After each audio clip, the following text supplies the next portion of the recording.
Hey, good morning. So let's start with our lesson today in English. Okay, so let's start with the colloquialism. What is colloquialism?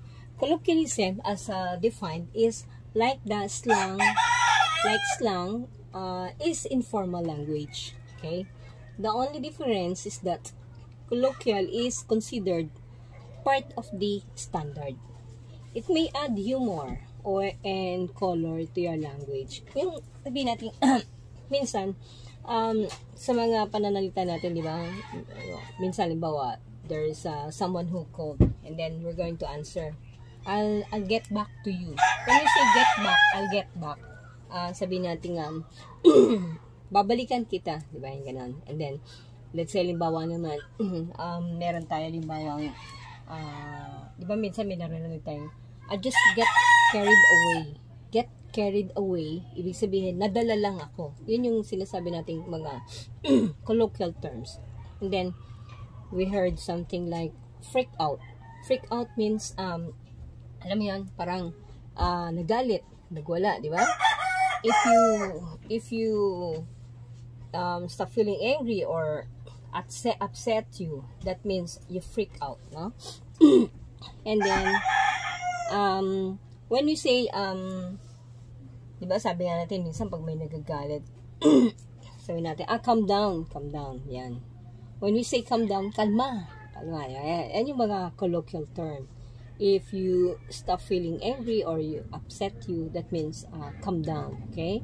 And then, if you get so excited that you exaggerate, no? It exaggerates you, yun yung sasabi natin okay.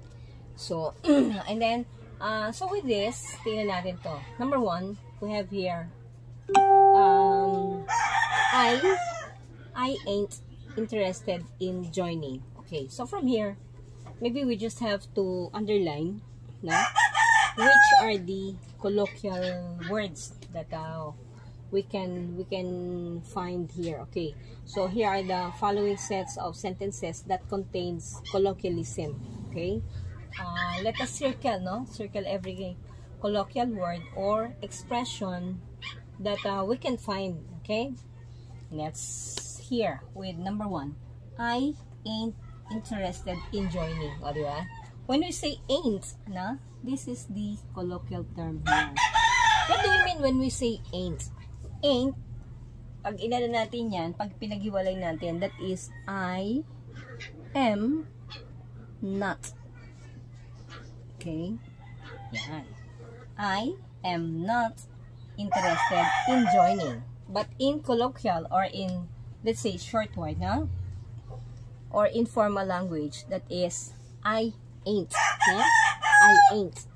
Then here, she's gonna call you tomorrow. Okay, so what do you think is the colloquial term here? This is it. Gonna. Yeah. I'm gonna call you, okay? Yan. Okay, when we say gonna, that means, ang pinaka talagang word niyan is going to. Yan. She's gonna call you tomorrow. She's going to call you tomorrow. Okay? Next. They wanna go home early. Okay, so what do you think is the colloquial word here? Wanna. Yan. Parang si Wanna. Si Wannabe. Yung kasama nating vlogger sa Team Canada, no? So, they wanna go home early. Wanna. Okay? Wanna. When we say wanna, that means want to. Okay, so that's it. They want to go home early. Okay, in colloquial, they would say, they wanna go home early. Okay? Kasi meron tayong mga ilang foreign languages, no? That we can hear from our foreign friends. That is why we need to understand what are these colloquial words, no? And then here, number 4, you gotta go now. Yan. You gotta go now. You gotta go now. Okay? You gotta go now. Okay? So, what do you mean? Okay? Gotta. Yan. Di ba pa yung gotcha? No? This is gotta. Okay? You gotta go now. Okay? So, what does it mean? You got to. Yan naman yan. You got to go now. Then, he's been running to and fro all day. So, what do you think is the colloquial term here? He's been running to and fro. Yan. To and fro all day. What do you mean when we say to and fro? When we say to and fro, parang alam mo yun, he's been running. Siya ay tumatakbo na. To and fro all day. Okay. He's been running mula dito hanggang doon. Okay. Pag sinabing to and fro, ibig sabihin balik-balik. From all day. No? To and fro all day. Okay. Parang from that place up to this place. To and from. Halimbawa, let's say he's been running to SM. Okay. And from Admiral all day, no? To and fro. To and from. That is the meaning for that. To, that is the usual word, no? To and from. Yan. To and fro. And then, she's sick and tired of her boss. Yan. Naririnig natin yan doon sa mga nababagot, na uumay, no? So, that is it. That's it. So, what's the colloquial term here? She's sick and tired. Yan. Yan yung mga tipong I'm sick and tired of my boss. Yan, yung mga ganyan, di ba? Sick and tired. Okay. When we say sick and tired, parang alam yan, inis na, bagot na, ayaw na magtrabaho, no? Okay, so, let's try to find out, no? Tingnan natin yung iba pa nating colloquial terms, okay? So, let's try raising this one, ha? Okay. So, what do we find ba doon sa iba nating mga kausap? Okay, so, we can hear yung sinasabi nating, yan. Ano ba ibig sabihin nito? Safe and sound. Yan. Yan yung sinasabi nating colloquial term. Safe and sound. Okay? So, what do we mean when we say safe and sound? Okay. Let's say, halimbawa, sabi natin safe and sound. We use this in a sentence. If we're going to use this, our parents were relieved when we arrived safe and sound from our camping trip. Okay. Safe and sound, ibig sabihin, ligtas. Okay? Ligtas na nakarating. Okay? From their trip. Okay? I've been running, okay, to and fro all day long, and I'm exhausted. Okay, so to and fro, no? Meron na tayo yan. And then, sabi niya, in opening a business, you would hear the ins and outs. Okay, ano ibig sabihin ng ins and outs? Ins and outs. And then we could hear the pros and cons. Yan. So, what do we mean when we say this one? Before opening a business, you should know the ins and outs of what do you call this? You need to consider the ins and out, the ins and outs of the business. Okay. Ibig sabihin, kailangan alamin natin lahat. Okay? From the what do you call this, from the place, from the traffic na maaring ma-consider kung magiging mabenta ba ang iyong negosyo, okay? How much is the capital that you're going to need?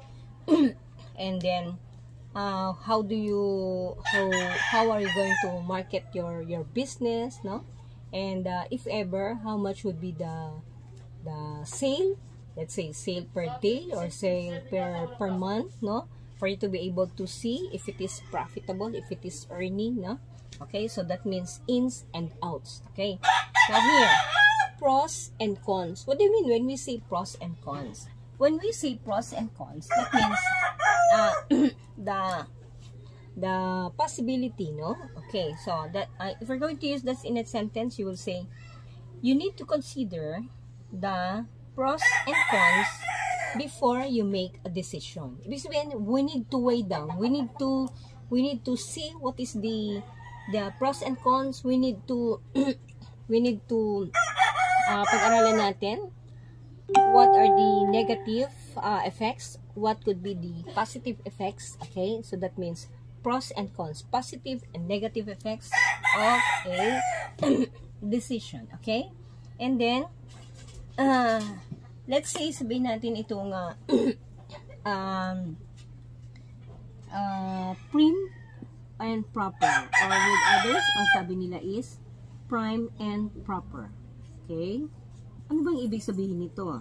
Okay, natin yan and proper. Okay, actually sa Filipino, no, yung Filipino, we have this ito yung mga sinasabi natin colloquial term wherein, teka, tapusin natin ito prim and proper. When we say prim and proper, okay, so ito yan Janice is prime and proper or prim and proper in everything. She hates a cluttered table. When we say prim and proper, so that means maayos. Okay, very what you call this? Very proper, very organized in everything. That means prim and proper, no? Okay? And then another one, we have this sabi nga natin, get carried away. Okay. Ano ba yung sinasabi natin? I just get carried away. Yan. Minsan, di ba? I'm sorry, I wasn't able, I don't mean it, but I was just get carried away. Yan. Carried, just, get carried away, that means nadala. Nadala lang. Okay? So, when you hear that, get carried away, that means, so, colloquial term pala yun. Yes. And then, freak out. Yan. Freak out. Very familiar ito Lagi natin narinig ito. Freak out. Yan. When we say freak out, that means, nagwala. Nagwala, di ba? Hindi na nakapagpigil. Yan. And then, when we say calm down, isa pala yung colloquial term. Calm down, calm down. Yan. When you say calm down, that means to settle down, pahinga, di ba? And then, perks you up. When we say perks you up, di ba, naririnig ito? Perks you up. It perks you up. Okay. Sabi niya ganyan. How are you going to use that in a sentence? And what is the meaning of perks you up? Perks you up, that means it makes you feel better. Yan. Tapos parang pag sinabi natin starting a day with a prayer, perks you up. Yan. Ibig sabihin, pinapasigla ka niya. Diba? So, here are some of the colloquial words that we would encounter in our everyday lives. We just have to know what is the meaning of these words for us to be able to understand what is the what do you call this, what they are saying would like to convey us, no? Okay, so if you like this video, guys, please make a thumbs up, make your comments below, and